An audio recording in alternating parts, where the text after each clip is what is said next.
Allez, allez, on se réveille tout le monde, on se réveille, c'est plus l'heure de faire la sieste les gars, il faut se réveiller maintenant là, il est quelle heure? Il est 9h30 les gars, on va pas dormir maintenant, on a dormi pendant 1h30, maintenant il est temps de se réveiller, on va parler un peu de ce match dégueulasse.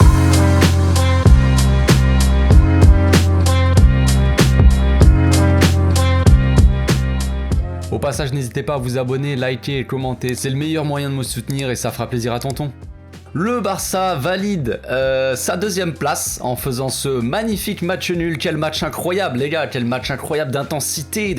Oh là là, on aurait cru un Manchester City-Liverpool. C'était magnifique ce match les gars, c'était incroyable. J'ai jamais vu un match aussi beau de ma vie je crois, c'est magnifique. Que voulez-vous que je vous dise? Le Barça était donc, d'après Xavi, venu remporter les 3 points sur ce magnifique terrain de Getafe. Et bah non les gars, qu'est-ce qui s'est passé? Je pense que ce débrief, je ne sais pas si ça va être très long, clairement j'ai rien à dire, donc il y a rien à dire sur ce match dégueulasse, mais on va se plaindre un peu. Donc Xavi avait mis en place un 4-3-3 sans très grande surprise on va dire, hein. Baldé était à gauche, ça paraissait un choix plus logique on va dire. Moi j'avais mis Mika Marmol à gauche, mais il n'a jamais joué avec la A, donc il a préféré mettre des joueurs jeunes mais qui ont déjà joué avec la A, hein. Donc Baldé, Mingueza, tout ça, donc voilà, Daniel Alves et Baldé sur les côtés, Mingueza l'anglais dans l'axe. Alors attention là, ça aurait pu faire flipper, hein. Ça faisait flipper de base, mais finalement ça allait, franchement ça allait. En 6 donc, retour de Busquets avec Gavi et Ricky qui a fait un bon match par intermittence je trouve, mais quand même qui a fait un bon match. Et en attaque, Ferran Torres, votre meilleur pote les gars, hein. Je n'en doute pas une seule seconde, avec Aubameyang et Memphis Depay. Donc voilà, c'est tout, débrief fini les gars. Ciao. Non, il s'est rien passé. Concrètement, il s'est rien passé. Je trouve que ce match est assez honteux. Voilà, on nous a vendu un Barça conquérant qui allait venir sur ce terrain pour remporter les 3 points, pour gagner ce match. Et non, c'est totalement faux, les gars. C'est du foutage de gueule. Concrètement, c'est du foutage de gueule. Getafe avait besoin d'un point pour se sauver, on va dire, de la relégation, pour être sûr de pas être relégué et de rester en Liga. Hein. Comme quoi, les miracles existent. Et le Barça avait besoin d'un point pour être deuxième, de sûr. Donc voilà, les objectifs sont atteints, j'ai envie de dire. C'est super, franchement c'est super. Je ne sais pas s'il y a eu un arrangement entre les deux équipes pour faire match nul, je ne sais pas. Le Barça a pas eu d'occasion en fait. Je sais pas, en première mi-temps, ils ont fait 2 tirs pour 0 cadré, et en deuxième mi-temps, je sais même pas si on a fait un tir. Franchement, j'ai aucun souvenir de ça. Quel match de merde. Oh là là, c'est incroyable. Franchement, c'est incroyable de voir ça. Moi je trouve ça honteux. Franchement, j'ai rien à dire.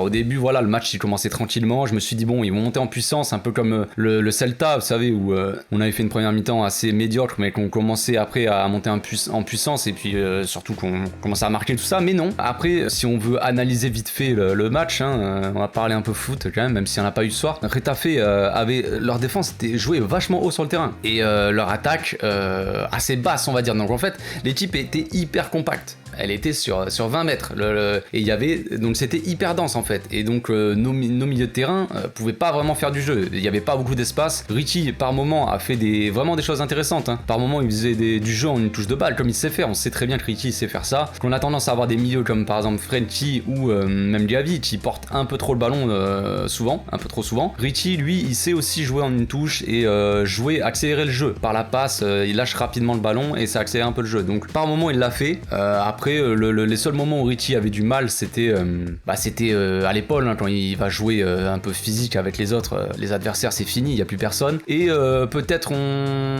manque de jeu un peu long aussi. Il y avait souvent des appels d'Aubameyang, d'attaquants, et ils n'étaient pas souvent servis par Richie, ou même peu importe, hein, il y avait que Busquets qui joue long au milieu. Après la défense centrale a pas tenu un rôle très important. J'attendais un peu plus de l'anglais avec son jeu long, on sait qu'il a quand même une qualité de passe, de jeu long assez intéressante on va dire, et là rien du tout. Il y a eu beaucoup d'appels de Gavi, il y avait des appels en fait, les ailiers comme d'hab, ils étaient très collés à la ligne, et les relayeurs qui faisaient les appels, donc soit Ricky, soit Gavi qui faisaient les appels en profondeur, et ils étaient jamais servis, que ça soit Mingueza ou l'anglais, aucun jeu long quasiment, rien. Donc c'était très compliqué. En vrai, ce qu'il aurait fallu faire, c'est jouer là-dessus, vu que la défense jouait hyper haut, c'est jouer long en fait, faire des faux appels, se servir un peu du jeu sans ballon de certains pour faire des appels et partir dans la profondeur. C'est pour ça qu'Aubameyang aurait pu être intéressant à la limite, mais non,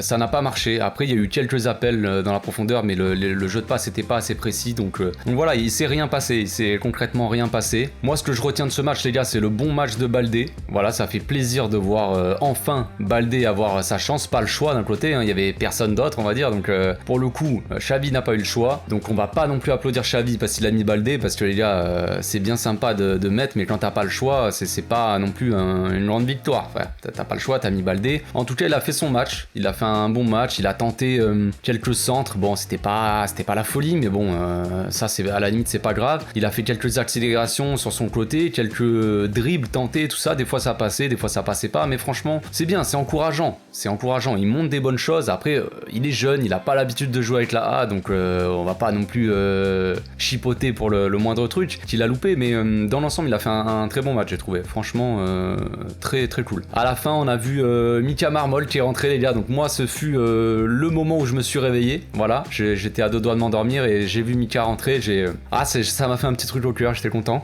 Il a touché 3 ballons, voilà, c'est cool, mais franchement ça fait plaisir. Moi ce que je retiens c'est que Xavi a voulu faire entrer un seul joueur de la B, enfin il y avait Baldé mais il était titulaire, mais dans le changement je pensais que Alvaro Sanz allait rentrer au milieu à la place de Richie Puig pendant le match, je le pensais. Je voulais voir Jandro évidemment, mais toujours pas.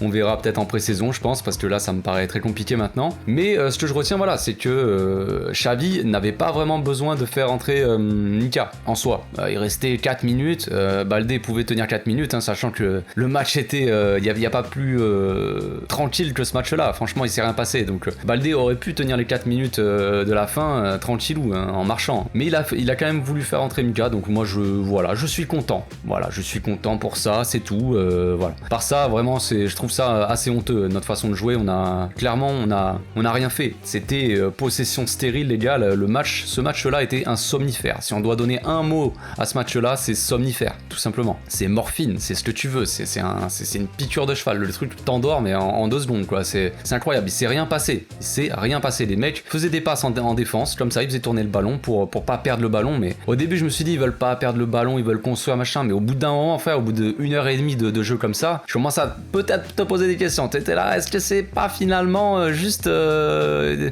sais pas, il y a quoi, il y avait une entente avec Retafe pour qu'on fasse juste match nul, c'est quoi ce délire? Moi je trouve ça honteux, voilà, j'ai rien d'autre à dire là-dessus les gars. Demain il y aura pas d'analyse, hein.